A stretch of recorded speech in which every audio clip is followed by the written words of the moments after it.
ध्यान से देखिएगा, एक वेक्टर आता है जिसका नाम होता है लोकलाइज्ड वेक्टर। अब ये लोकलाइज्ड वेक्टर क्या है? ये vector drawn parallel to a given vector through a specific point as an initial point is called a localised vector.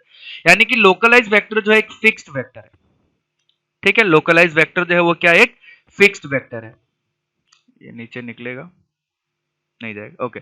Localised vector जो एक फिक्स वेक्टर है, बोला क्या है कि अगर मेरे पास एक वेक्टर ऑलरेडी है, ठीक है, मान लिया मेरे पास एक वेक्टर है ए बी, इसके पैरेलल हमने एक दूसरा वेक्टर ड्रॉ कर दिया। पैरेलल मतलब क्या? इसके डायरेक्शन की तरफ।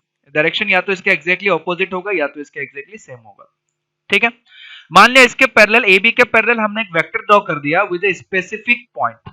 ठीक है, स्पेसिफिक पॉइंट मतलब एक पॉइंट जो फिक्स्ड है। अगर ये इनिशियल पॉइंट फिक्स्ड हो गया मतलब इसका नाम क्या हो जाएगा? Fixed vector. ठीक है, तो यानी कि लोकलाइज वेक्टर मतलब क्या होगा? एक फिक्स्ड वेक्टर। उसके बाद कोप्लेनर वेक्टर, नाम से ही लग रहा है कोप्लेनर। को मतलब क्या? सब एक ही साथ। अब सब एक ही साथ क्या? एक ही प्लेन में। ठीक है, अगर एक ही प्लेन में बहुत सारे वेक्टर लाई करते हैं तो उसका नाम हो जाता है कोप्लेनर वेक्टर। ठीक है, हमारे पास 2D 3D प्लेन होता है, आप लोग को पता होगा। ठीक है, अगर मैं एक 2D प्लेन ले लूं, सॉरी 3D प्लेन नहीं होता है, प्लेन हमेशा 2D में होता है, 3D डायमेंशन होता है। अगर मान लेते हैं हमारे पास एक प्लेन है, इस प्लेन में बहुत सारे वेक्टर एक साथ लाई कर रहे हैं, इस तरीके से मान लेते हैं बहुत सारे वेक्टर को इस प्लेन पे रखा गया है। ठीक है, A vector, B vector, C vector, D vector, तो ये सारे के सारे हमारे क्या हो जाएगा? Coplanar vector. ठीक है, ये सारे के सारे हमारे वेक्टर क्या हो जाएगा? Coplanar vectors. अब मान लेते हैं अगर हमारे पास मान लेते हैं कुछ वेक्टर ऐसा आ गया। ठीक है, कि मान लेते हैं कि दो वेक्टर ऐसा है और तीसरा वेक्टर जो है वो ऐसे है। अब देखिए ये तीनों वेक्टर जो है प्लेन पे लाई नहीं कर रहा है।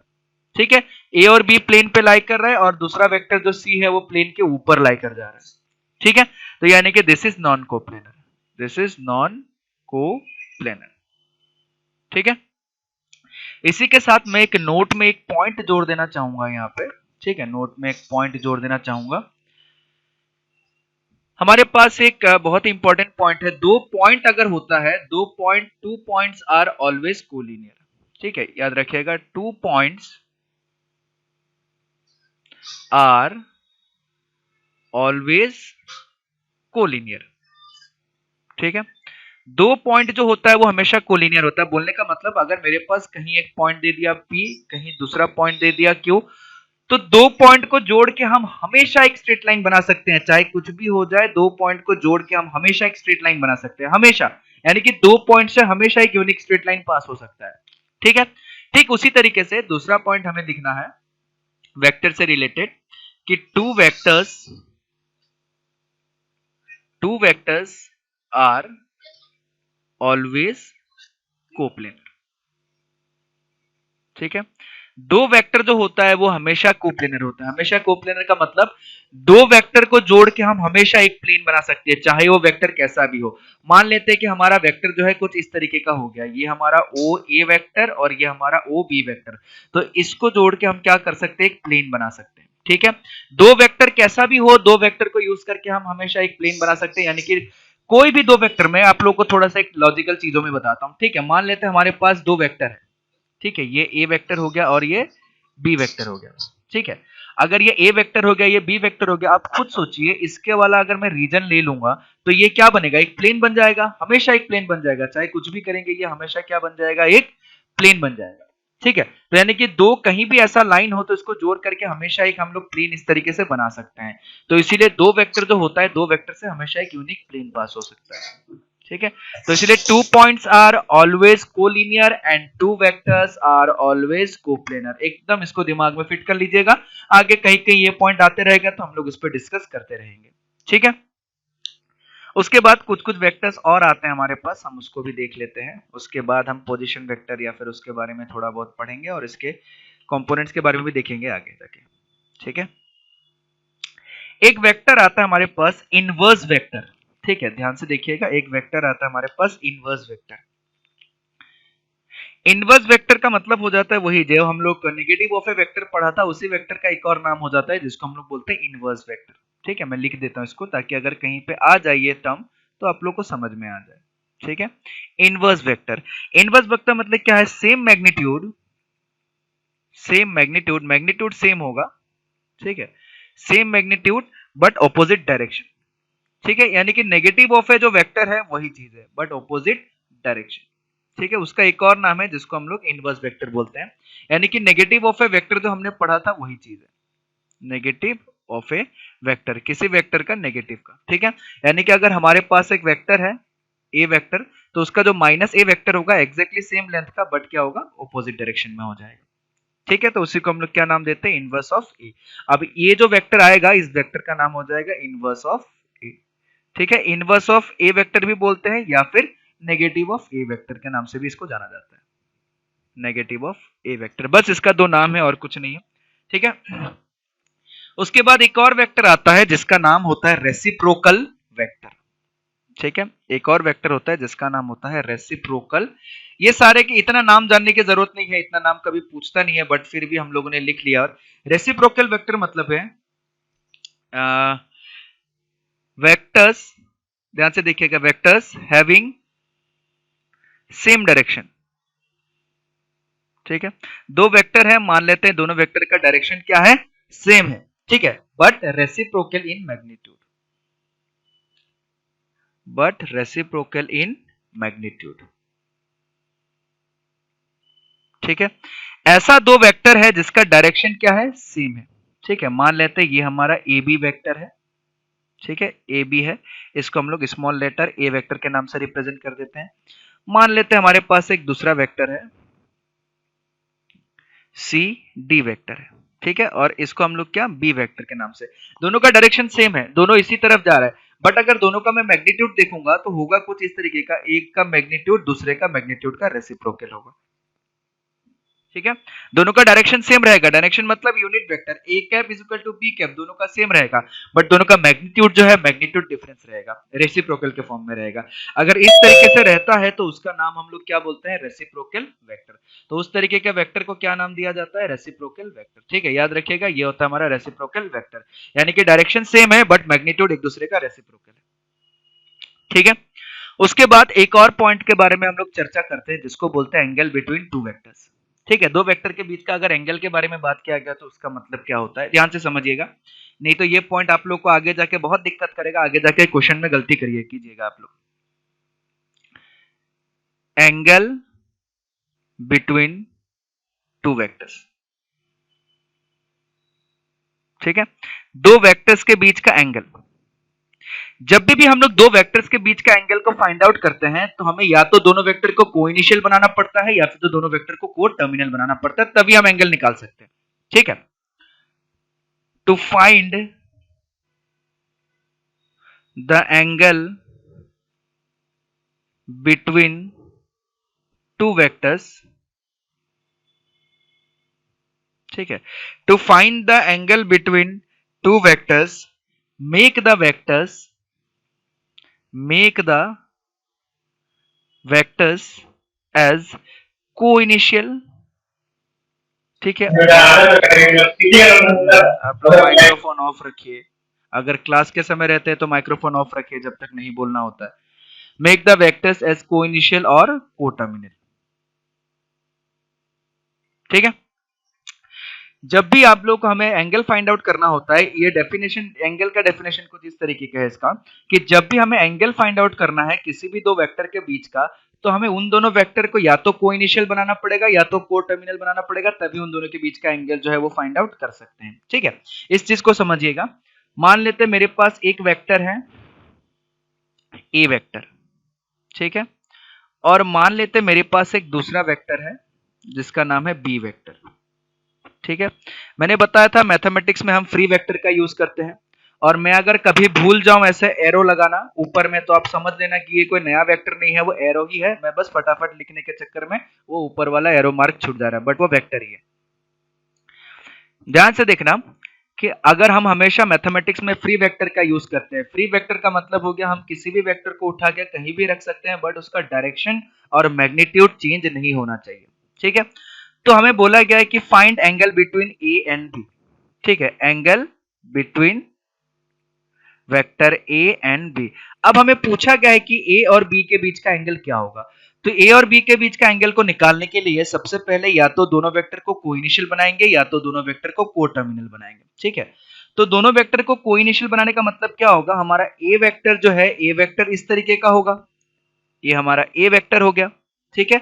और बी वेक्टर को कैसे रखना पड़ेगा, बी वेक्टर को ऐसे रखना पड़ेगा, ठीक है। इसको उठा के मैं यहाँ पे ऐसे रख दे रहा हूं, तो ये हमारा यहाँ पे आ जाएगा बी वेक्टर। हमने इसको क्या बना दिया, कोइनिशियल बना दिया।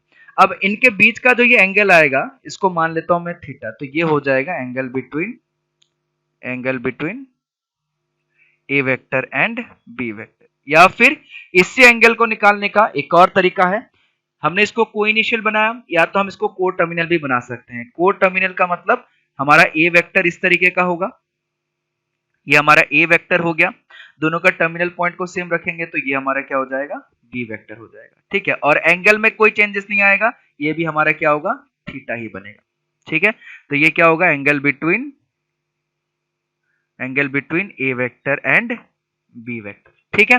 तो यानी कि जब भी हमें दो वेक्टर के बीच का एंगल निकालना हो तो हमेशा हमें याद रखना है कि वो जो दो वेक्टर है वो या तो कोइनिशियल होना चाहिए या तो को टर्मिनल होना चाहिए, तभी हम उनके बीच का एंगल निकाल सकते हैं।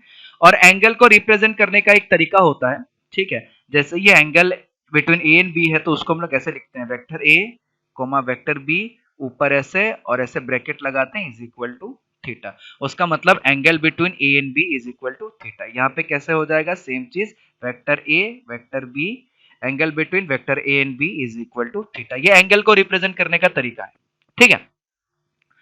अब थोड़ा सा ये चेक कर लेते हैं कि ये जो थीटा का वैल्यू है, ये थीटा का वैल्यू कहां से लेके कहां तक हो सकता है, ठीक है। ध्यान से देखते हुए जाइएगा, थोड़ा सा चीजों को नोटिस कीजिएगा। मान लेते हैं ये हमारा ए वेक्टर है,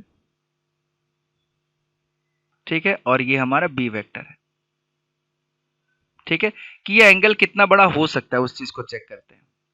ये हो गया। दूसरा कंडीशन में हमारा एंगल कैसा हो सकता है दोनों वेक्टर के बीच में, ध्यान से देखिएगा। मान लेते हैं हम बी को बढ़ाते हुए जाते हैं, इसको हम लोग नाम रख देते हैं ओ, इसको हम लोग नाम रख देते हैं, इसको हम लोग नाम देते हैं ओ बी। चलो मैंने क्या किया, ओ ए को फिक्स कर दिया और ओ बी को मैं बढ़ाते जा रहा हूँ, ठीक है, ओ बी के एंगल को मैं बढ़ाते जा रहा हूँ, तो अब हो गया एंगल ये, ठीक है। उसके बाद थोड़ा सा और बढ़ाएंगे, ऐसे आ जाएगा, ठीक है। इसको ले लिया ओ, इसको ले लिया ए, इसको ले लिया बी, ठीक है। हम चेक करना चाह रहे हैं कि हमारा एंगल कहां से लेके कहां तक हो सकता है, ये हो गया थीटा। उसके बाद एक समय आएगा जो पूरा का पूरा 180 डिग्री बन जाएगा, ठीक है। ये हो जाएगा ओ, ये हो जाएगा ए, ये हो जाएगा बी, ठीक है। ये वेक्टर ऐसा होगा, ये वेक्टर ऐसा होगा, ठीक है। उसके बाद क्या होगा, ध्यान से देखिएगा, ये हमारा थीटा एंगल हो गया। उसके बाद हम मान लेते हैं कि हमारा वेक्टर जो है, ध्यान से देखिएगा, ऑब्जर्व कीजिएगा थोड़ा सा। उसके बाद ऐसे करके हम, ये एंगल थोड़ा सा नीचे आ जाएगा ऐसे, ठीक है। ये हो जाएगा हमारा ओ, ये हो जाएगा ए और ये हो जाएगा बी। अब देखिए जैसे ही एंगल ऐसे होने लगेगा, हम जो थीटा एंगल कंसीडर करेंगे वो इसको कंसीडर करेंगे, ठीक है, ना कि हम लोग ये वाला एंगल कंसीडर करेंगे। ये वाला एंगल कंसीडर नहीं करेंगे क्योंकि हमें पता चल रहा था कि जब भी हम लोग कोइनिशियल या को टर्मिनल बनाते हैं तो हम इसी एंगल को यूज करते हैं। अब वेक्टर है, मान लेते हैं एक वेक्टर इस डायरेक्शन में है, दूसरा वेक्टर इस डायरेक्शन में है, हमें पूछा जाता है कि दोनों का एंगल बताइए, तो हम क्या करेंगे, ऐसे रखेंगे, इसको ऐसे रखेंगे, अब इनके बीच के जो एंगल आया वही एंगल लेते हैं, ठीक है। तो ठीक उसी तरीके से अगर मैं एंगल को बढ़ाते रहूं तो एक समय आएगा 180 डिग्री हो जाएगा, और उसके बाद 180 डिग्री के बाद जैसे ही जाएगा थीटा एंगल जो है, अब एंगल बिटवीन टू वेक्टर्स जो है वो इसको रिप्रेजेंट करने लगेगा, ये वाला पार्ट बन जाएगा, ठीक है। तो हमें समझ में आ रहा है कि दो वेक्टर के बीच का जो एंगल है वो एंगल हमेशा कहां से लेकर कहां तक होता है, जीरो से स्टार्ट होके, यानी कि मैं दो वेक्टर को ऐसे रख सकता हूं, ठीक है, जीरो से स्टार्ट होके जाके जाते 180 के बाद ये फिर से एंगल क्या हो जाएगा, ये वाला एंगल लेना पड़ेगा, ना कि 180 से बड़ा वाला एंगल हम लोग लेते हैं, ठीक है। तो इसलिए ध्यान में रखिएगा, जब भी दो वेक्टर के बीच का एंगल बोला जाता है वो एंगल हमेशा कहां से कहां तक होता है, एंगल हमेशा 0 से लेके 180 के बीच में होता है, यानी कि 0 से लेके पाई के बीच में होता है हमेशा वो एंगल, ठीक है। और एंगल को कैसे करते हैं, इट इज डिनोटेड एज, उसको कैसे डिनोट किया जाता है, ए वेक्टर बी वेक्टर और उसका वैल्यू क्या, थीटा, ठीक है। और अगर हमें थीटा का वैल्यू पूछा जाएगा तो थीटा का वैल्यू कहां से कहां तक, 0 से लेके पाई तक, ठीक है। तो 0 से लेके पाई तक हमारा ये एंगल इस तरीके से आता है, ठीक है। तो इस चीज को याद रखिएगा कि जो भी वेक्टर का एंगल होता है, वेक्टर का एंगल को हम लोग कहां से लेके कहां तक कंसीडर करते हैं, 0 से लेके पाई तक कंसीडर करते हैं, उसका वैल्यू पाई का मतलब 180 डिग्री। अब ये कंफ्यूज मत हो जाइएगा कि ये क्या है। तो थीटा का वैल्यू कहां से लेके कहां तक हो सकता है, 0 से लेके 180 डिग्री तक, that is angle between the two vectors. और दो वेक्टर्स के बीच का एंगल को निकालने के लिए हम या तो वेक्टर को को इनिशियल बनाते हैं या तो वेक्टर को टर्मिनल बनाते हैं। ठीक है, तो ये था हमारा कुछ कुछ स्टार्टिंग का पार्ट। ठीक है, जो बेसिक इंफॉर्मेशन हमें जानना था। अब इसको यूज करके हम लोग जो मेन इंपॉर्टेंट पार्ट है हमारा एडिशन लॉ, ट्रायंगल लॉ, इस तरीके की चीजों को हम लोग देखने की कोशिश करेंगे। बट यहाँ पे एक पॉइंट दिया हुआ है, ठीक है, उस पॉइंट को हम लोग देख लेते हैं। यहाँ पे एक पॉइंट हमें बताया गया है कि एक पॉइंट है, चलिए उस पॉइंट को समझ लेते हैं। उस पॉइंट का नाम बोला गया position vector of A point. ठीक है, उसको हम लोग दोबारा पढ़ेंगे, इस पॉइंट को हम लोग दोबारा पढ़ेंगे, इसमें कोई दिक्कत नहीं है। ठीक है, position vector of A point, यानी कि पोजीशन वेक्टर किसका निकाला जाता है, किसी एक पॉइंट का निकाला जाता है। पोजीशन वेक्टर हर चीज का नहीं होता, position vector is only for point. ठीक है, let O be the origin and let A be a point such that OA is equal to A, then we say that the position vector of A is A। ठीक है, चलिए बहुत बढ़िया, कोई दिक्कत नहीं। बोलने का मतलब है कि अगर हमारे पास एक कोऑर्डिनेट एक्सिस है, ठीक है, अब तो हम लोग डायरेक्शन की बात कर रहे हैं, तो डायरेक्शन मतलब पर्टिकुलर कुछ ना कुछ पोजीशन होगा। ठीक है, अब मान लेते हैं हमारे पास कहीं पे एक पॉइंट है, यहाँ पे P x, y, और ये हमारा ओरिजिन हो गया O। अब अगर ओरिजिन से लेके P तक मैं एक लाइन ड्रॉ कर दो और उस पे ये वेक्टर बना दो, अब ये जो लाइन सेगमेंट बना, ये लाइन सेगमेंट OP एक लाइन सेगमेंट जो है एक पर्टिकुलर डायरेक्शन पे गया जा रहा है और OP का एक लेंथ भी है, तो यानी कि OP जो वेक्टर निकल के आया, OP जो वेक्टर निकल के आया, इसको हम लोग बोलेंगे पोजीशन वेक्टर, इसको हम लोग बोलेंगे position vector of point P। ठीक है, ये position vector of point P हो गया। अब ये जरूरी नहीं है कि हमेशा 2D टू डायमेंशनल एक्सिस ही मिलेगा, हमें 3 डायमेंशनल एक्सिस भी मिल सकता है। ठीक है, हम लोग क्या अब वेक्टर में घुस गए, वेक्टर का स्पेस में कहीं भी डायरेक्शन हो सकता है। 3 डायमेंशन मतलब क्या, 3 एक्सिस होगा, x, y और z। अब मान लेते हैं ये पॉइंट हमारा ओरिजिन है, यहाँ पे कहीं ना कहीं हमारा एक पॉइंट है r। अगर r का पोजीशन वेक्टर बोला गया है तो ओरिजिन से लेके r तक जो लाइन सेगमेंट ज्वाइन करके जो वेक्टर बनेगा वही क्या हो जाएगा, पोजीशन वेक्टर ऑफ r। यानी कि जो OR वेक्टर हुआ वही हमारा हो जाएगा position vector of R, position vector of R। इसके बारे में और डिटेली हम लोग आगे जाके पढ़ेंगे। ठीक है, यानी कि ओरिजिन से लेके उस पॉइंट तक अगर मैं जोड़ दूं, उसके बाद जो वेक्टर आता है उसका नाम हो जाता है पोजीशन वेक्टर। ठीक है, उसके बाद जब हम लोग कंपोनेंट पढ़ लेंगे, जब हम लोग ये ट्रायंगल लॉ ऑफ एडिशन पढ़ लेंगे या फिर वेक्टर एडिशन पढ़ लेंगे, उसके बाद हम इसको फिर से देखेंगे थोड़ा सा डिटेल में जाके। ठीक है, चलिए ध्यान से देखिएगा। अब कुछ कुछ ये बेसिक क्वेश्चन दिया गया है, ये सब आप लोग खुद कर सकते हैं, इस पे ज्यादा टाइम वेस्ट नहीं करते हम लोग। Classify the following measures as scalar और vector. 40 second, time is scalar. Metre square area, area is scalar. 30 gram per centimetre cube, 30 gram per represent density, mass by volume. Density हो गया तो वो क्या हो जाएगा, स्केलर है। 60 kilometre per hour, 60 kilometre per hour speed है which is scalar. उसके बाद 56 मीटर पर सेकंड टुवर्ड्स साउथ। अब देखिए डायरेक्शन दे दिया गया टुवर्ड्स साउथ, एक तो स्पीड है यानी कि मैग्नीट्यूड है और उसके साथ साथ डायरेक्शन भी है, तो इसको हम लोग क्या बोलेंगे, वेलोसिटी हो गया। वेलोसिटी का मतलब क्या, वेक्टर। वेलोसिटी का मतलब क्या, मैग्नीट्यूड भी रहेगा और डायरेक्शन भी रहेगा उसका। ठीक है, स्पीड विथ डायरेक्शन। ठीक है, पर्टिकुलर स्पीड में जा रहा है और पर्टिकुलर डायरेक्शन में जा रहा है तो वो हमारा बन जाता है वेलोसिटी। एक छोटा मोटा क्वेश्चन दिया हुआ है, इस तरीके के क्वेश्चन बोर्ड में आते हैं। ठीक है, तो आप लोग इस चीज को देख लीजिएगा, इसमें ज्यादा दिक्कत नहीं है, इसलिए मैंने इसको ऐसे बनते ही रहने दिया, इस पर ज्यादा टाइम वेस्ट नहीं करते हैं। बोला गया represent graphically displacement 50 kilometre. Displacement क्या है, 50 किलोमीटर। डिस्प्लेसमेंट क्या होता है, वेक्टर होता है, एक मैग्नीट्यूड भी होता है, उसका एक पर्टिकुलर डायरेक्शन भी होता है। तो बोला गया कि represent graphically displacement of 50 kilometre 60 degree west of north. ठीक है, इस चीज को ध्यान से देखिएगा, बस यही चीज है, मैं चलिए एक्सप्लेन कर ही देता हूं। एक तो 50 किलोमीटर है, सबको पता है, बहुत ही बढ़िया 50 किलोमीटर है, सबको पता है ये नॉर्थ होता है, ये साउथ होता है, ये ईस्ट होता है, वो वेस्ट होता है। बोला गया सबसे पहले हमको क्या देखना है, 60 डिग्री वेस्ट। ठीक है, चलिए 60 डिग्री वेस्ट में जाएगा, हमें पता चलेगा ये जो 50 किलोमीटर है ये 60 डिग्री वेस्ट में जाने वाला है। अब 60 डिग्री वेस्ट में जो जाएगा, 60 डिग्री जो मेजर किया गया है, किसी ना किसी एक को रेफरेंस लेके मेजर करते हैं। ठीक है, अगर मैं बोल दूं कि मेरा वैल्यू जो है वो 50 डिग्री है, अब 50 डिग्री है, अगर एक लाइन, अगर अपने आप एक लाइन अगर मैं दे दूं, क्या एक लाइन कभी बता सकता है ये 50 डिग्री होगा या 60 डिग्री होगा या 70 डिग्री होगा?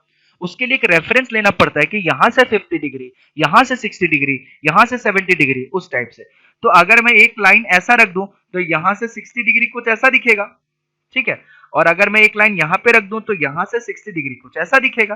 तो इसीलिए हमें कोई भी एंगल निकालने के लिए हमें एक प्रॉपर रेफरेंस लेना पड़ेगा। ठीक है, तो इसको जो रेफरेंस दिया गया है वो रेफरेंस क्या दिया गया, नॉर्थ दिया गया है, 60 डिग्री वेस्ट ऑफ नॉर्थ, यानी कि नॉर्थ से वेस्ट की तरफ जा रहा है और कितना डिग्री जा रहा है, 60 डिग्री जा रहा है। तो नॉर्थ से वेस्ट की तरफ जाएंगे, वेस्ट तो इस तरफ है और ये एंगल कितना होना चाहिए, 60 डिग्री होना चाहिए और ये लेंथ कितना होना चाहिए, 50 किलोमीटर, क्योंकि वेक्टर जो होता है वो मैग्नीट्यूड और डायरेक्शन, मैग्नीट्यूड जो होता है इसके लेंथ को बताता है। देखिए ये लेंथ को दे रखा है, ठीक है। फिर वैसा कुछ क्वेश्चन पूछ देगा 30 डिग्री ईस्ट ऑफ नॉर्थ, ऐसे करके कुछ ना कुछ पूछ देगा, फिर वो सब आगे आप लोग बना सकते हैं, वो छोटा मोटा चीज है, ठीक है। तो ये बस एक बोर्ड का क्वेश्चन था। हाँ बोलिए। तो सर 60 डिग्री अपने मन से, मतलब जैसे यहाँ पे 60 डिग्री बोला है तो नॉर्थ वेस्ट में तो हम ऐसे अपने मन से खींच देंगे या फिर उसका मेजर करना पड़ेगा कि 60 डिग्री कौन सा लाइन पे होगा? नॉर्थ तुम अपने मन से बोल सकते हो, बताओ बाबू। नॉर्थ तो एक फिक्स डायरेक्शन है। अगर मैं बोल दूं कि मेरा एक्सिस ऐसा है, ये नॉर्थ हो गया, ये साउथ हो गया, क्या ये सही चीज होगा कि गलत चीज होगा? गलत होगा। गलत होगा। तो हमारा ईस्ट वेस्ट नॉर्थ साउथ तो फिक्स है, उसको हम लोग नहीं बदल सकते। तो बोला गया कि 60 डिग्री, क्वेश्चन में दिया गया 60 डिग्री कहां, वेस्ट ऑफ नॉर्थ, यानी कि 60 डिग्री वेस्ट की तरफ जाएगा, किससे, नॉर्थ से, ठीक है। तो ये तो हम चेंज नहीं कर सकते, ये तो एकदम यूनिवर्सल चीज है कि ईस्ट वेस्ट नॉर्थ साउथ आपको ऐसा ही लेना पड़ेगा, ठीक है। तो ये डायरेक्शन क्या हो जाएगा, तब पर्टिकुलर एक डायरेक्शन निकल के आएगा। और 60 डिग्री हम अपने मन से नहीं ले रहे, 60 डिग्री क्वेश्चन में दिया गया।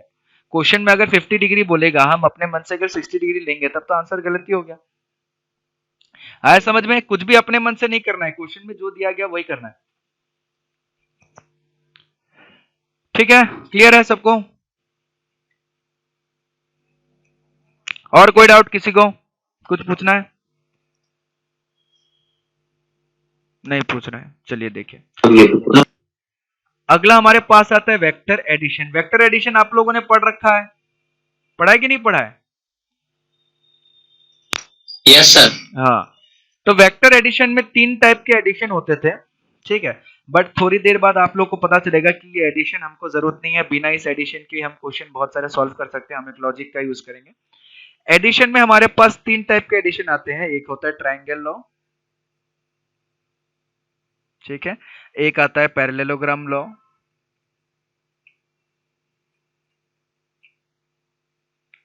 ठीक है। जब ट्रायंगल हो गया, पैरेललोग्राम हो गया, एक होता है पॉलीगन लॉ, ठीक है।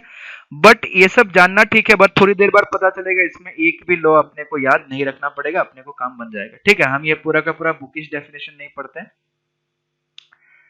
हाँ, इस चीज को याद रखिएगा, सम या फिर रिजल्टेंट, ठीक है। पहले एक पॉइंट के बारे में बता देते हैं कि रिजल्टेंट का मतलब क्या होता है। रिजल्टेंट, इस पॉइंट को याद रखिएगा, नहीं तो बहुत बार क्वेश्चन में आपको आएगा, बता ही नहीं पाइएगा। मैथमेटिकली रिजल्टेंट जो हो गया, अगर मान लेते हैं मेरे पास 4 वेक्टर है, A vector, B vector, C vector and D vector. अगर मेरे को बोला जाए कि रिजल्टेंट, ठीक है, resultant of A vector, B vector, C vector and D vector, अगर रिजल्टेंट पूछा जाए, रिजल्टेंट का मतलब क्या, ऐड कर देना है, सारे वेक्टर को क्या करना है, ऐड करना है। That means A plus B plus C plus D, ठीक है। तो सम और रिजल्टेंट यहाँ पे क्या, सेम चीज, सम या फिर रिजल्टेंट। तो इस चीज को याद रखिएगा, सम वाला वर्ड हम लोग यूज नहीं करते, हम लोग रिजल्टेंट ही बोलते हैं हर जगह, ठीक है। तो आप लोग दिमाग में रखिएगा, हर बार आपको रिजल्टेंट रिजल्टेंट चीजें याद रखना है, ठीक है। रिजल्टेंट का मतलब क्या, सारे वेक्टर को जो है ऐड कर देना है, सारे वेक्टर को सम कर देना है, वो हमारा रिजल्टेंट बन जाएगा, ठीक है। तो रिजल्टेंट क्या बन जाएगा, क्या होगा, सबसे पहले आता है triangle law of vector addition. अब ये triangle law of vector addition क्या, मैं पहले हल्का सा एक्सप्लेन कर देता हूं, ठीक है, बट थोड़ी देर बाद जरूरत नहीं पड़ेगा। अगर मान लेते हैं हमारे पास एक ट्रायंगल है, ठीक है, हमारे पास एक ट्रायंगल है ए बी सी। अब ट्रायंगल का तीनों साइड जो है एक एक वेक्टर को रिप्रेजेंट करता है, ठीक है। मैंने मान लिया ट्रायंगल का तीनों साइड जो है ए बी, बी सी और सी है। ट्रायंगल का तीनों साइड अगर एक एक वेक्टर को रिप्रेजेंट करते हैं, जैसे ए वेक्टर, बी वेक्टर और सी वेक्टर, ठीक है, ए वेक्टर, बी वेक्टर और सी वेक्टर, ठीक है। सॉरी, ये डायरेक्शन इसके वजह से फिक्स हो जाएगा। मैंने मान लिया कि ट्रायंगल का जो तीनों साइड है, तीनों साइड एक एक वेक्टर को रिप्रेजेंट करता है। ध्यान से समझिएगा, ट्रायंगल का तीनों साइड जो है एक एक वेक्टर को रिप्रेजेंट करता है।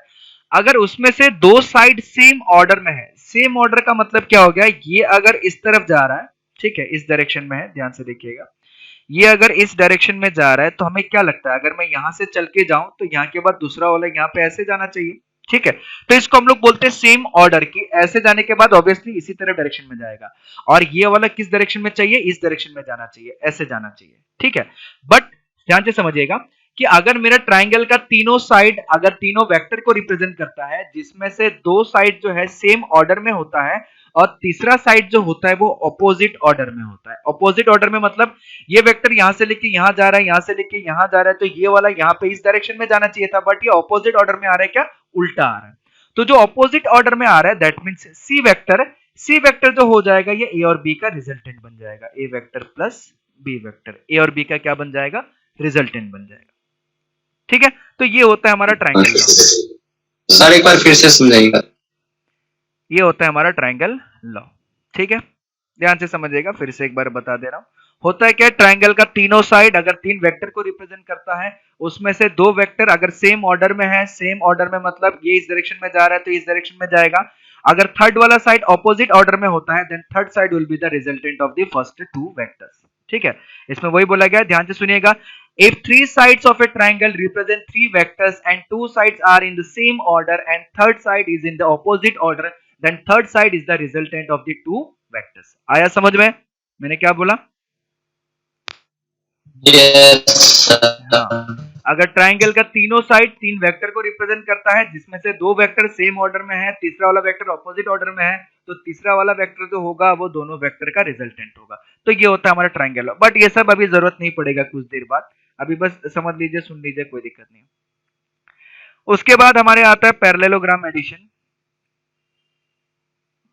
ठीक है। ध्यान से देखिएगा, parallelogram of vector addition. Parallelogram of vector addition क्या बताता है कि अगर मेरे पास एक पैरेललोग्राम है, ठीक है, मेरे पास एक पैरेललोग्राम है, ठीक है, मेरे पास एक पैरेललोग्राम है। पैरेललोग्राम का नाम हमने ले लिया ए बी सी और डी। पैरेललोग्राम का दो एडजेसेंट साइड, ठीक है, ध्यान से सुनिएगा चीजों को, बट ऐसे भी सुनने की कोई जरूरत नहीं है, कुछ देर बाद जरूरत पड़ेगा नहीं। पैरेललोग्राम का दो एडजेसेंट साइड दो कोइनिशियल वेक्टर को अगर रिप्रेजेंट करता है, ठीक है, कोइनिशियल वेक्टर मतलब कुछ इस तरीके का, ठीक है। पैरेललोग्राम का दो एडजेसेंट साइड अगर दो कोइनिशियल वेक्टर को रिप्रेजेंट करता है, मैंने मान लिया चलो ए वेक्टर और बी वेक्टर, तब उसका जो डायगोनल होगा from the same coinitial point, ठीक है, तब उसका जो डायगोनल होगा from the same coinitial point will be resultant of the two vectors. From the same coinitial point will be resultant of the two vectors, यानी कि ये जो डायगोनल आएगा वो डायगोनल वेक्टर हमारा क्या होगा, ए वेक्टर प्लस बी वेक्टर, ठीक है।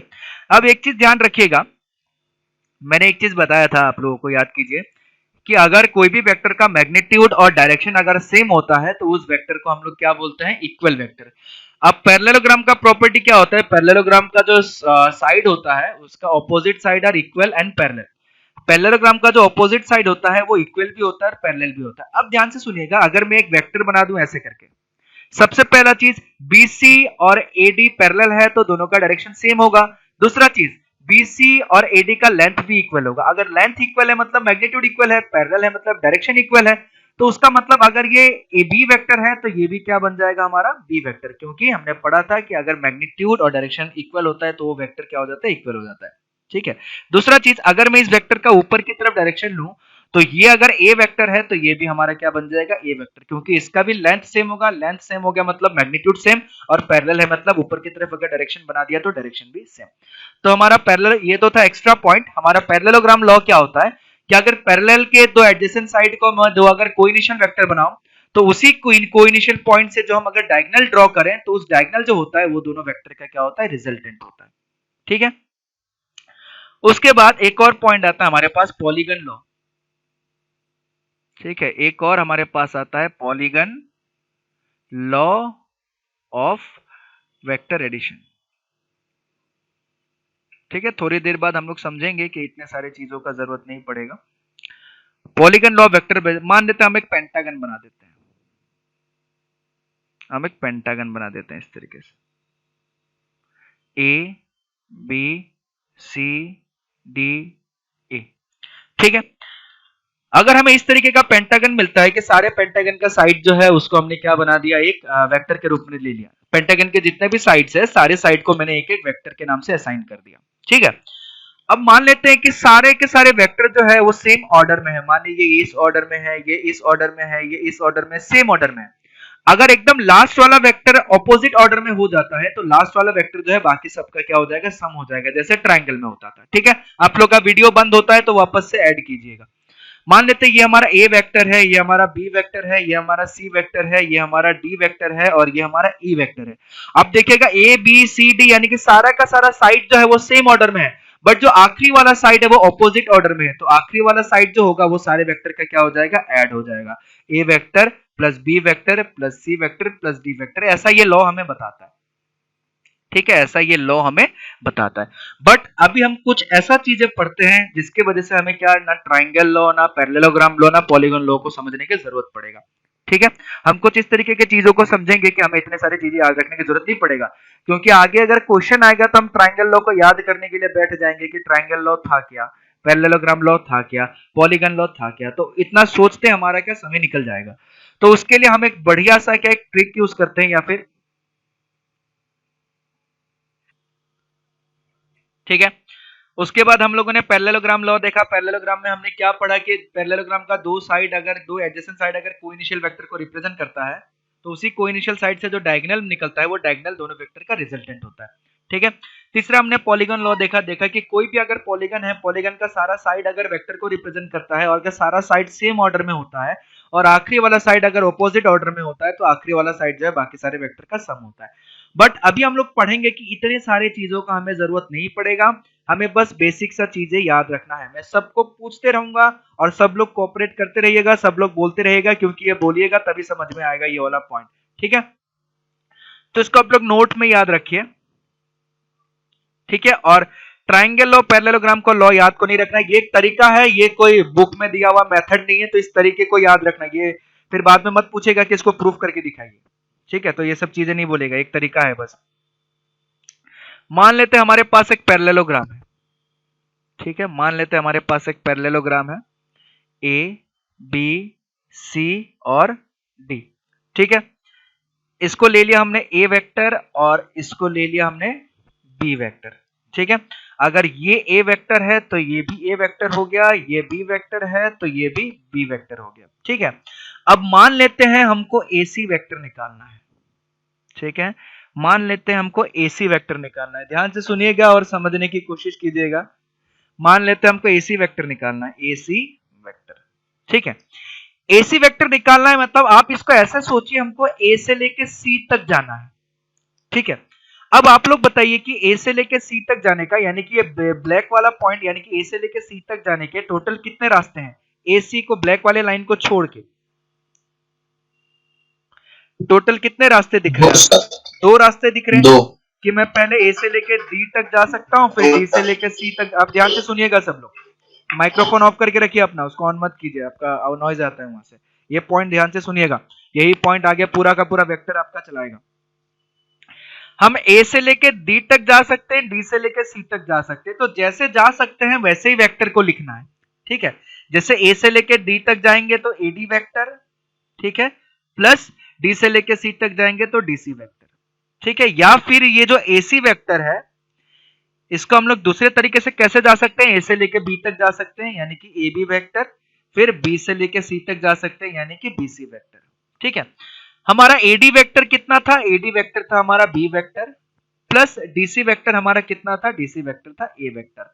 एबी वेक्टर हमारा कितना था, एबी वेक्टर था ए वेक्टर, और बीसी वेक्टर हमारा कितना था, बी वेक्टर। देखिए यही रिजल्टेंट हमने पिछली बार निकाला था। देखिए ये जो एसी वेक्टर है, एसी वेक्टर को हमने क्या लिखा था, ए वेक्टर प्लस बी वेक्टर, और वही वेक्टर हमारा क्या इस तरीके से भी निकल गया। ना तो हमको पैरेललोग्राम लॉ याद करने की जरूरत पड़ा, ना तो हमको कुछ याद करने की जरूरत पड़ा।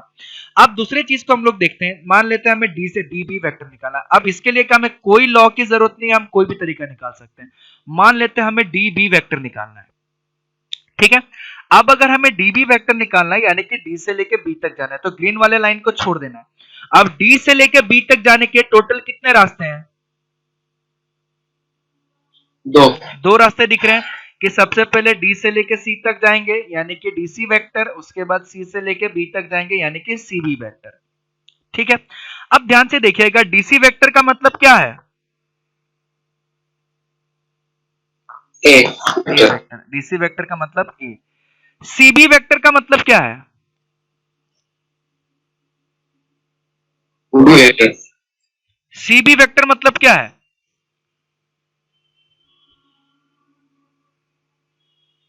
सबसे डायरेक्शन तरफ minus B vector. Minus B vector, very good. CB vector क्या है? Minus B vector. बहुत बढ़िया, ध्यान से सुनिएगा।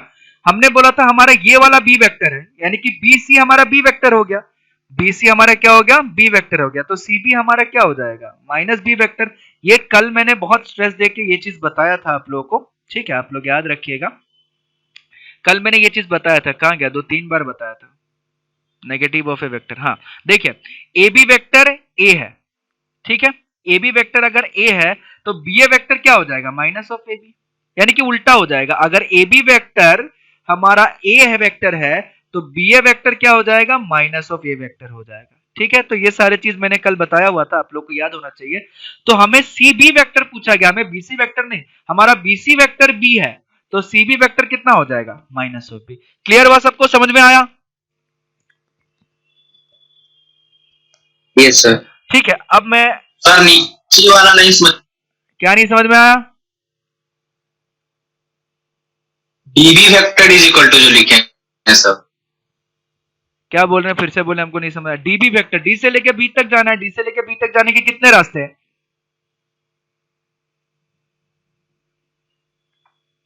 डी से लेके बी तक जाने के कितने रास्ते हैं? अरे बोलिएगा तब ना समझ में आएगा। दो रास्ता सर। हाँ तो दो रास्ता, उसको लिखिए। डी से लेके सी तक जा सकते हैं या सी से लेके बी तक जा सकते हैं। तो डी से लेके सी तक गया तो हमने नाम दे दिया डीसी वेक्टर, सी से लेके बी तक गया तो हमने नाम दे दिया सीबी वेक्टर। अब डीसी वेक्टर मतलब क्या है? ए। सीबी वेक्टर मतलब क्या है? सीबी वेक्टर मतलब माइनस ऑफ बी है, तो ए लिख दिया, माइनस ऑफ बी लिख दिया, हमारा आ गया डीबी वेक्टर। यही चीज मैंने अभी ऊपर बताया था, यही चीज मैंने अभी सर माइनस ऑफ बी कैसे लिखे? वो वाला नहीं समझ। अरे ये सीबी वेक्टर है ना बाबू, सीबी वेक्टर है कि नहीं? Yes sir. बी वेक्टर क्या है? अच्छा अपोजिट है सर। अपोजिट है, तो वही चीज अभी मैं चिल्ला चिल्ला के बता रहा हूँ कि CB vector equal to minus of B vector, क्योंकि बीसी वेक्टर बी है।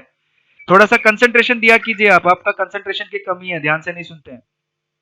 और ये चीज अभी नहीं, ये चीज मैं लास्ट क्लास में बता चुका हूँ, लास्ट क्लास में डिस्कस कर चुके हैं। नेगेटिव ऑफ ए वेक्टर क्या होता है, कि किसी वेक्टर का नेगेटिव, किसी, ये देखिए यहाँ पे भी दिया हुआ है, अगर ए बी वेक्टर ए है तो B A vector minus of A हो जाता है। तो ये कल भी मैंने बताया हुआ है, आप लोगों ने नहीं पढ़ा है ढंग से, तो ढंग से पढ़ना जरूरी है, अच्छे से पढ़ा कीजिए। ठीक है, अभी क्लियर हुआ सबको? ठीक है, अब देखिए इसी एग्जाम्पल, अभी इसका लॉ ऑफ एडिशन तो ठीक है, अभी इसी पे हम लोग बहुत सारी चीजें और पढ़ेंगे। ध्यान से देखिए, मान लेते, अब मैं बड़ा कॉम्प्लिकेटेड सा सिचुएशन ले लेता हूँ, ठीक है, मैं एक ऐसा ले लेता हूँ, ठीक है, कॉम्प्लिकेटेड सा सिचुएशन ले लेता हूँ, चलिए ऐसे ले लेता हूँ, ठीक है, ऐसे ले लेता हूँ, A B C D E, ठीक है। मेरे को दे दिया गया है ये ऐसे वेक्टर है, ये ऐसे है, चलो इसका डायरेक्शन ऐसा है, इसका डायरेक्शन ऐसा है, कोई ऐसा कैसा भी डायरेक्शन हो फर्क नहीं पड़ता, ठीक है। इसको चलो हमने ए वेक्टर बोल दिया, इसको चलो हमने बी वेक्टर बोल दिया, इसको चलो हमने सी वेक्टर बोल दिया। हमें बोला गया है कि B E vector find out कीजिए। Find B E vector in terms of A vector, B vector and C vector, यानी कि हमें B E vector find out करना है, ठीक है। बी ई तक जाने के कितने रास्ते हैं? बी से लेके ई तक जाने के कितने रास्ते हैं? दो रास्ते सर। दो रास्ते हैं। अगर हमें ए बी सी यूज करना है तो ऊपर वाले रास्ते से जाएंगे कि नीचे वाले रास्ते से जाएंगे? बोले सर ऊपर। अगर हमें ए बी सी यूज करना है तो मैं ऊपर वाला रास्ता यूज करूंगा कि नीचे वाला रास्ता यूज करूंगा? ऊपर वाला सर। ऊपर वाला। तो बी ई तक सबसे पहले कैसे जाएंगे? बी सी जाना पड़ेगा, तो बी सी वेक्टर, उसके बाद कहां जाना पड़ेगा? सी डी जाना पड़ेगा, तो सी डी वेक्टर, प्लस उसके बाद कहां जाना पड़ेगा? डी ई जाना पड़ेगा, तो डी ई वेक्टर, ठीक है। अब मेरे को बताइए बीसी इक्वल टू कितना है? A vector. Vector C D equal to कितना है? Minus vector minus B vector. और डी इक्वल टू कितना है? C vector. C vector. तो यानी कि B E is equal to कितना आ गया? A vector minus B vector plus C vector. कुछ क्लियर हुआ आप लोगों को? Yes sir. ठीक है, अब ध्यान से सुनिएगा। यही चीज हम क्या करते हैं, अगर ट्रायंगल लो पैरेललोग्राम लगाने लग गए ना, तो इसी चीज में हमारा तो आधा समय तो उसी में निकल जाएगा कि सोचने बैठ जाएंगे कि ट्रायंगल लॉ क्या था, पैरेललोग्राम लॉ क्या था। तो हम सिंपल सा एक प्रोसेस मैंने बताया आप लोगों को, ये प्रोसेस आप लोगों को पता चला किस तरीके से करना है, कौन किसका रिजल्टेंट कैसा क्या प्लस माइनस जो आना है वो आ जाएगा। ठीक है, तो ये बड़ा ही सिंपल सा प्रोसेस है, इस प्रोसेस को याद रखिएगा। ठीक है, इस पे अभी हम लोग बहुत सारे क्वेश्चंस करेंगे। उसके बाद जो वेक्टर एडिशन होता है वो एक तो कम्यूटेटिव होता है। कम्यूटेटिव मतलब अगर दोनों को इंटरचेंज कर दो तो सेम वैल्यू आता है। ठीक है, ये सब छोटे मोटे चीज है। एसोसिएटिव होता है। ठीक है, एग्जिस्टेंस ऑफ एडिटिव आइडेंटिटी, यानी कि नल वेक्टर्स के साथ अगर मैं किसी को ऐड करूं तो हमें वही वेक्टर वापस से मिल जाता है। तो ये सब तो बेसिक सा प्रॉपर्टी है। उसके बाद जो नल वेक्टर होता है उसको एडिटिव आइडेंटिटी बोलते हैं, क्योंकि नल वेक्टर के साथ जो भी चीज वेक्टर ऐड करते हैं वही वेक्टर मिल जाता है। अब ध्यान से देखिएगा, कभी कभी ऐसा होता है कि ए वेक्टर माइनस ए वेक्टर ऐसा, ठीक है, तो वो कभी भी जीरो नहीं हो सकता, वो हमेशा नल वेक्टर होगा, याद रखिएगा। ठीक है, जैसे मान लो मैं दोनों मैट्रिक्स को माइनस कर दिया, ए माइनस ए, दो मैट्रिक्स को माइनस कर दिया, तो क्या इक्वल टू वो जीरो आएगा? वो जीरो नहीं आएगा, वो क्या आएगा? बोलिए, ये क्या होगा? अगर मैं दो मैट्रिक्स ए माइनस ए, दो मैट्रिक्स है, दो मैट्रिक्स को अगर मैं माइनस कर दूं तो मेरा इधर वैल्यू कितना आएगा? क्या चीज बन के आएगा? Null matrix. Null matrix. ठीक है, तो इसीलिए देखिएगा वेक्टर एक अलग चीज है जिसमें मैग्नीट्यूड भी होता है, जिसमें डायरेक्शन भी होता है। ठीक है, और मैट्रिक्स भी एक अलग चीज है जिसमें क्या होता है, अरेंजमेंट होता है। ठीक है, तो इसीलिए arrangement minus arrangement is equal to arrangement, vector minus vector is equal to vector, scalar minus scalar is equal to scalar. याद रखिएगा चीजों को। ठीक है, हम हमेशा सेम टाइप की चीजों को ऐड कर सकते हैं या सेम टाइप की चीजों को सब्ट्रैक्ट कर सकते हैं। मैं वेक्टर के साथ स्केलर को सब्ट्रैक्ट नहीं कर सकता, वेक्टर के साथ वेक्टर को ही सब्ट्रैक्ट कर सकता हूं। मैं फोर्स के साथ में एक्सीलरेशन को नहीं ऐड कर सकता, मैं फोर्स के साथ फोर्स को ही ऐड कर सकता हूं। आप लोगों ने पढ़ा होगा फिजिक्स में कि किसी भी चीज को ऐड या सब्ट्रैक्ट करते हैं तो सेम डायमेंशन होना चाहिए। मल्टीप्लीकेशन हम कर सकते हैं बट एडिशन या सब्ट्रैक्शन के लिए सेम डायमेंशन होना चाहिए। ठीक है, तो वही चीज है कि दो वेक्टर को अगर मैंने माइनस किया तो हमारे पास क्या आ गया? नल वेक्टर आ गया, ना कि जीरो वेक्टर। जीरो बोलेंगे, जीरो वैल्यू नहीं, वो क्या बन के आएगा? Null vector. मैंने पहले भी बताया था और ये मैंने बहुत पहले मैट्रिक्स में भी बार बार पढ़ा है कि मैट्रिक्स का समेशन या सब्ट्रैक्शन मैट्रिक्स आएगा, ठीक उसी तरीके से वेक्टर का समेशन या सब्ट्रैक्शन जो वो वेक्टर आएगा। ठीक है, तो इसीलिए माइनस ए को हम लोग क्या एडिटिव इनवर्स भी बोलते हैं। ठीक है, मैंने बताया भी था कि इनवर्स के नाम से जाना जाता है। ठीक है, अब ये डिफरेंस ऑफ टू वेक्टर्स अपने को पढ़ने की जरूरत नहीं है। क्यों नहीं है? मान लेते हैं हमें ओ ए वेक्टर निकालना है यहाँ पे। ठीक है, ये आप तो क्या, आप तो फर्क ही नहीं पड़ता, ओ ए वेक्टर निकालना मतलब ओ से लेके ए तक जाने का, तो O B vector plus B A vector. ठीक है, तो ऐसे करके जो वैल्यू आता है उसको लिख देना है। ठीक है, नेगेटिव मतलब क्या, पहले हमारे पास यहाँ पे क्या, यहाँ पे नेगेटिव आ गया। ठीक है, हमारे पास यहाँ पे क्या, यहाँ पे नेगेटिव आ गया। ठीक है, तो उसी चीज को बोलेगा कि यहाँ से ये करेंगे वहां से वो करेंगे तो वैल्यू नेगेटिव आएगा पॉजिटिव आएगा। झूठ मूठ का आप लोग के दिमाग में क्या स्ट्रेस बढ़ाएगा वो। ठीक है, तो इस पार्ट को नेगेटिव ऑफ ए वेक्टर को पढ़ने की जरूरत नहीं है, डिफरेंस ऑफ टू वेक्टर को पढ़ने की जरूरत नहीं है, और पैरेललोग्राम ट्रायंगल लॉ को भी पढ़ने की जरूरत नहीं है। एक सिंपल सा प्रॉपर्टी मैंने बता दिया, उस नोट वाले प्रॉपर्टी बहुत इंपॉर्टेंट है, इस प्रॉपर्टी को याद रखिए, आप लोग का सारा काम बन जाएगा। ठीक है, हाँ, उसके बाद एक पॉइंट और आता है जिसको हम लोग बोलते हैं डिस्प्लेसमेंट वेक्टर। ठीक है, अब ये इसी के बाद हम लोग कर पाएंगे, उसको हम लोग बोलते हैं डिस्प्लेसमेंट वेक्टर। ठीक है,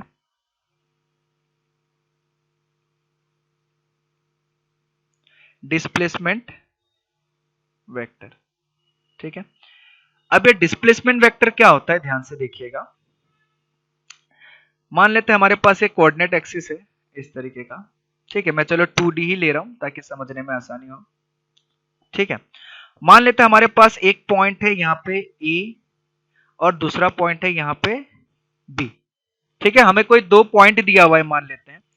अब दो पॉइंट को जोड़ के हम एक डिस्प्लेसमेंट बना सकते हैं इस तरीके से ए बी, यानी कि कोई भी वेक्टर दुनिया का ए बी वेक्टर है, कोई भी वेक्टर है, हमें पूछा गया कि ए बी वेक्टर को पोजीशन वेक्टर के फॉर्म में लिखें, तो चलिए बहुत बढ़िया, ए बी वेक्टर हमें लिखना है, ये हमारा हो गया ओरिजिन।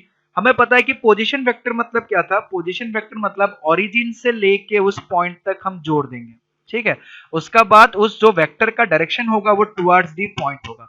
फिर बी का पोजीशन वेक्टर क्या होगा, बी का पोजीशन वेक्टर मतलब क्या, ओरिजिन से लेके बी तक हम लोग जोड़ देंगे और उसका जो डायरेक्शन होगा टुवर्ड्स दी पॉइंट होगा।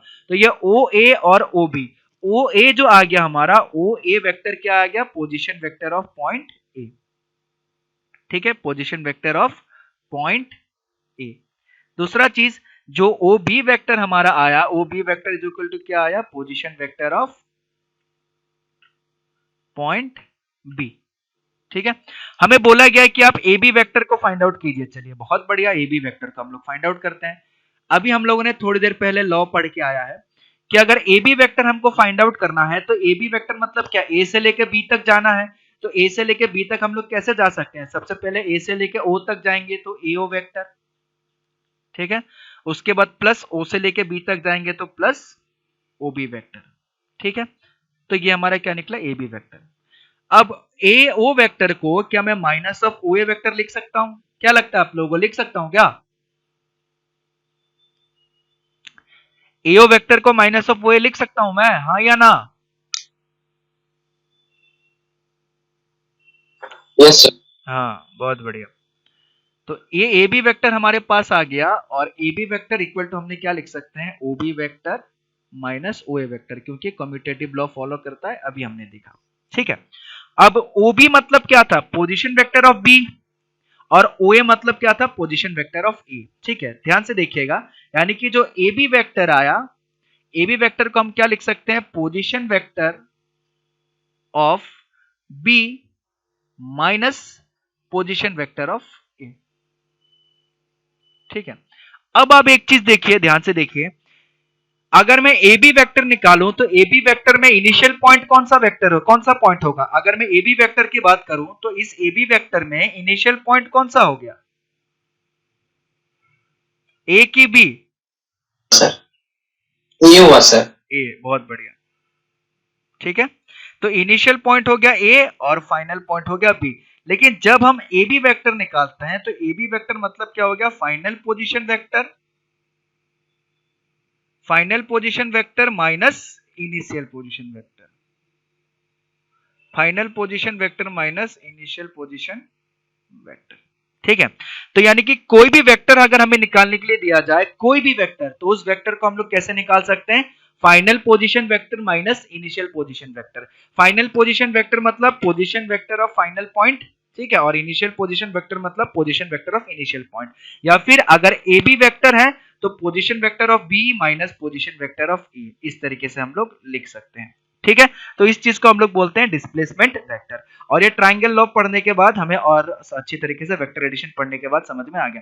अगर मान लेते हैं मैं क्यूपी वेक्टर लिखता हूं, क्यूपी वेक्टर, अब बताइए इस वेक्टर को देख के बताइए कि इसमें फाइनल पॉइंट कौन सा है, इनिशियल पॉइंट कौन सा है क्यूपी वेक्टर में,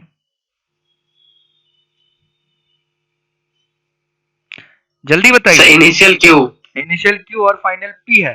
तो हम जब भी वेक्टर को लिखते हैं तो फाइनल माइनस इनिशियल, यानी कि position vector of point P minus position vector of point Q. तो दुनिया का कोई भी वेक्टर है, कोई भी वेक्टर है, उसको हम लोग इस तरीके से लिख सकते हैं, final position vector minus initial position vector. और यही इंपॉर्टेंट पॉइंट जो है यहाँ पे इसने दे रखा है, ठीक है, कि कोई भी अगर ए बी वेक्टर हुआ तो क्या होगा, final position vector of B, यानी कि बी हमारा फाइनल पॉइंट, ए हमारा इनिशियल पॉइंट, तो position vector of B minus position vector of A. अगर बी ए वेक्टर हुआ तो position vector of A minus position vector of B, ठीक है। इसमें डायरेक्ट स्केलर मल्टीप्लिकेशन आ गया, बट हम लोगों में डायरेक्ट स्केलर मल्टीप्लिकेशन नहीं आएगा, अब ये ढेर सारा खूब सारा क्वेश्चन आएगा, ठीक है। तो ध्यान से देखिए, एक एक करके हम लोग क्वेश्चन को सॉल्व करेंगे, अभी बहुत सारे क्वेश्चन को। वो आप लोग का क्लास स्टार्ट हो जाएगा क्या 10 बजे? Yes sir. ओके ओके, कल गड़बड़ा गया था, ठीक है, चलिए कोई बात नहीं, क्वेश्चन को हम लोग नेक्स्ट क्लास में करते हैं, ठीक है। आज के क्लास यहीं तक है, और ये कल का क्लास और आज का क्लास इसको बड़े डिटेल में पढ़ लेना, क्योंकि अब जो है वेक्टर का बेसिक खत्म हो गया है। अब वेक्टर में सिर्फ और सिर्फ क्वेश्चन आते रहेगा, क्वेश्चन आते रहेगा, क्वेश्चन आते रहेगा, छोटे मोटे टॉपिक्स बीच बीच में आते रहेंगे, ठीक है। तो इसीलिए क्या, जो भी बेसिक्स था अभी तक, यहाँ तक बेसिक्स है, सब लोग अच्छे से पढ़ लीजिए। जहां समझ में नहीं आता है, जहां दिक्कत होता है, कल मेरे से पूछ लीजिएगा कि सर टाइम टू टाइम काम करते जाइए तो आप लोगों को दिक्कत नहीं होगा। कल का और आज का पढ़ लीजिए, जो दिक्कत होता है उसको मेरे से पूछ लीजिए कल के क्लास में कि सर ये वाले पॉइंट में छोटा बड़ा डाउट कुछ नहीं होता है। आप लोग छोटा डाउट पूछिएगा, मैं थोड़ा सा बोल दूंगा कि आपने बड़ा ही बकवास डाउट पूछा है, बट उससे कोई फर्क नहीं पड़ता। आपका मेन मोटिव होना चाहिए सीखने का, ठीक है। खराब डाउट अच्छा डाउट नहीं होता, डाउट डाउट होता है, और डाउट होता है तो एग्जाम खराब होता है। चलिए ठीक है, समझ में आया सबको? लगता है नहीं समझ में आया। चलिए, थैंक यू।